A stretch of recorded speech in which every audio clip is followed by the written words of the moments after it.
The coronavirus outbreak has impacted almost every aspect of life in China. Efforts to contain the virus have changed the way some businesses operate, while others have been unable to continue. Here's a look at just some of the many industries that have been adversely hit by the coronavirus outbreak. Restaurants and bars have had to contend with fewer customers as people are wary of dining out. Many workers have been unable to return to work after the holidays, either due to travel restrictions or the fact that their employers have yet to resume business. In an effort to salvage some business, some bars have even started delivering happy hour drink deals to people's homes. In Beijing, a survey shows that about 70% of restaurants have yet to reopen. Meanwhile, several e-commerce companies, including JD.com, have started hiring idle workers from other industries to form a temporary workforce to help with logistics. Manufacturing in China has had to contend with a shortage in both workers and production materials. While Foxconn has been able to reopen some of its production facilities, uncertainty remains over what production levels it can achieve.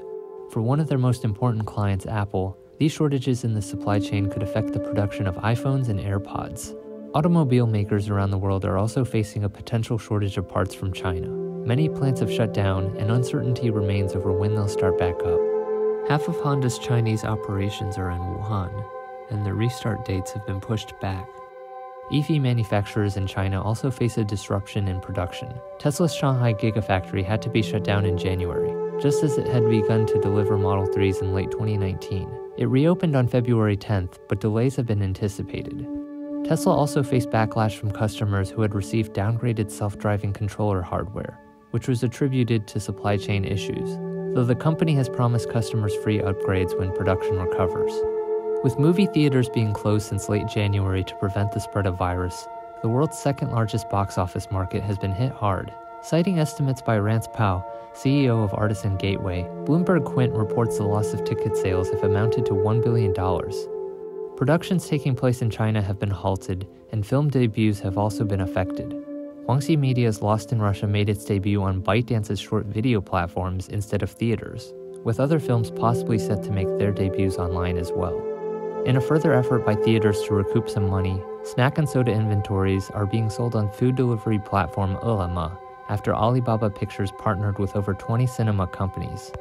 Despite these efforts, the issue of rent and workers' salaries remains something to contend with. Retail stores and shopping centers have seen reduced foot traffic as consumers turn toward online options.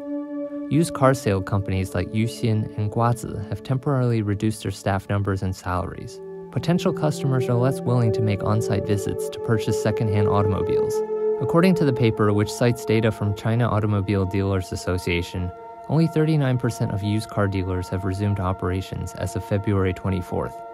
According to a Canalys report, offline sales for smartphone vendors Huawei, Xiaomi, Oppo, and Vivo will be adversely affected due to an inability to offload older inventory. With many airlines suspending or reducing flights to and from China, domestic international tourism has taken a hit as people are staying put. According to the UN's World Tourism Organization, Chinese travelers were the top tourism spenders, contributing to 1/5 of all spending in 2018.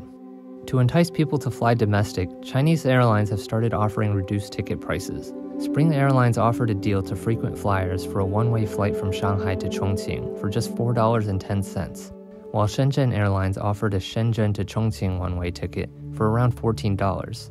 But as people have reduced or stopped travel altogether, booking platforms like Airbnb and Xiaozhu have been hit hard. In Beijing, their services have been suspended, leading to many vacant rentals. Ctrip has offered $1.42 billion in small loans to hotels and service providers to help them during this time, but the situation likely won't improve until the virus subsides. These have been just some of the industries that have been hurt by the outbreak.